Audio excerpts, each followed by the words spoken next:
le docteur qui fait le métier de professer, de produire de la connaissance, il faut qu'il soit capable de la produire, et il faut qu'il soit capable de la communiquer, d'où la soutenance, et de soutenir le débat entourant la thèse qu'il avance.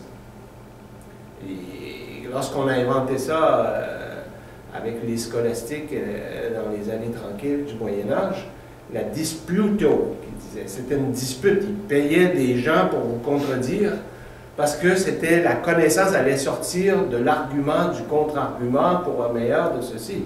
Et donc ça, on a hérité de ça par la soutenance. Moi, quand j'ai soutenu, je me rappelle, il y avait eu un rapport, tout avait été signé par les autorités compétentes, que j'avais satisfait les exigences du programme, sauf que pour compléter l'accès au diplôme, il faut aussi démontrer ses capacités de communication dans un débat de soutenance de ce que vous avancez. Parce qu'il y a une compétence orale aussi.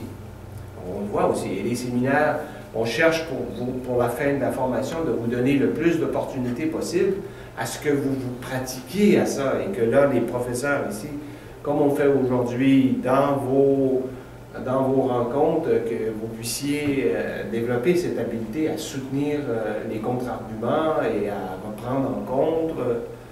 Et donc, la soutenance, elle est là pour ça. Parce qu'on n'arrivera pas en soutenance de dire vous devriez recommencer ça à droite et à gauche. Parce que sinon, les professeurs qui devaient l'évaluer, ils n'auront pas fait leur boulot. C'était eux qui. C'est l'étape préalable, ça. Là, la soutenance peut conduire à des recommandations. Quand lorsque vous publiez, vous pourriez ceci, cela, et ainsi de suite, communiquer. C'est un mode de communication. C'est pour ça qu'on note la soutenance pour des fins et on note la thèse ou les matériaux, là, vu qu'on a une flexibilité à BSI sur les matériaux, en conséquence aussi.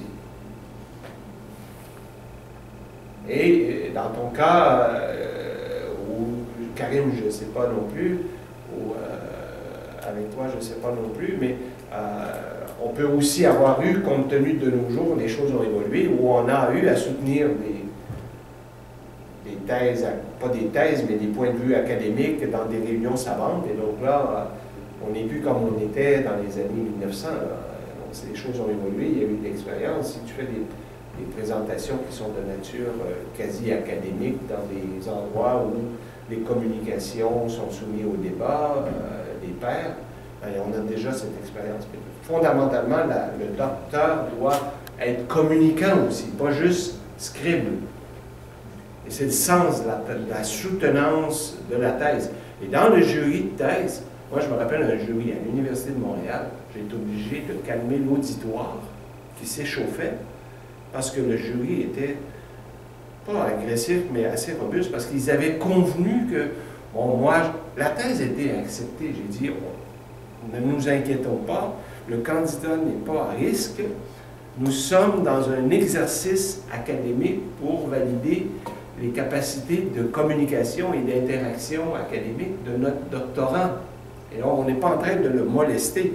Les gens étaient mal dans la salle, parce que il y avait un membre du jury qui a soulevé, mais ce n'était pas nécessaire de faire une thèse pour démontrer ça. C'est une question déstabilisante lorsque vous êtes rendu à la soutenance. Et moi, je savais qu'il s'était parlé avant, parce qu'on va voir comment est-ce qu'il... Parce qu'on était à le tester dans sa disputio capacité, dans sa capacité de débattre, et ainsi de suite. Bon. Mais est-ce qu'il y a des bonnes pratiques quand même qui sont là et qu'il faut quand même suivre? C'est comme je le mentionnais tout à l'heure, tout est à l'épreuve tout le temps sur votre capacité de produire de la connaissance valide, qui sera fiable, qui sera fidèle par rapport à une réalité. Et donc, on va vouloir que vous nous rameniez tout le temps. Attention, chers collègues, ce que vous soulevez, c'est une bonne question, mais elle a un problème de validité.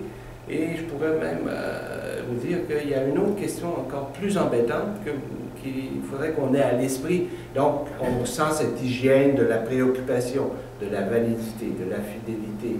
On veut bâtir de la connaissance qui soit utilisable pour répondre tout le temps aux questions des décideurs. Et vous avez pris ça où, cette affaire?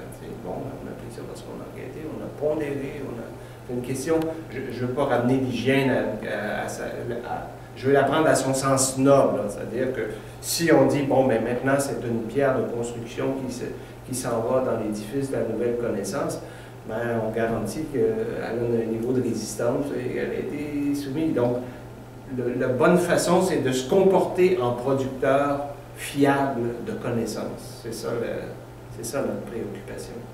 Et surtout là, on a l'idée que le mandat de BSI, il est dédié au champ de la pratique. Donc, c'est des gens qui vont avoir des incidences sur d'autres êtres humains. Tu fais un modèle théorique, et puis il va y avoir d'autres théoriciens qui vont l'utiliser. Même s'il y a plein de faussetés, il fera moins de dommages que s'il est appliqué dans le champ de la pratique. Je dis, au moins, il y a de la fausseté dedans, mais ça reste dans les tablettes de bibliothèque. Mais quand des décideurs partent avec ça dans le champ de la pratique pour générer des effets, ben, les faussetés sont dommageables, là. Les erreurs sont dommageables. Donc, le doctorant de pratique, ce n'est pas un maître de processus de gestion, c'est un maître des processus de la connaissance de pratique. Et ça, c'est ça qu'on regarde. Moi, quand j'assiste, je me dis, est-ce que on l'embaucherait, cette personne-là, comme producteur de champ pour qu'on puisse agir, nous, après, de connaissance de pratique dans le champ, producteur de connaissances dans le champ de la pratique, parce qu'on va prendre sa connaissance pour générer des effets. Et donc, c'est des réflexes, parce qu'il y a comme, pas une déformation, mais il y a une nouvelle formation à acquérir comme docteur de pratique, c'est d'acquérir ces fiabilités-là.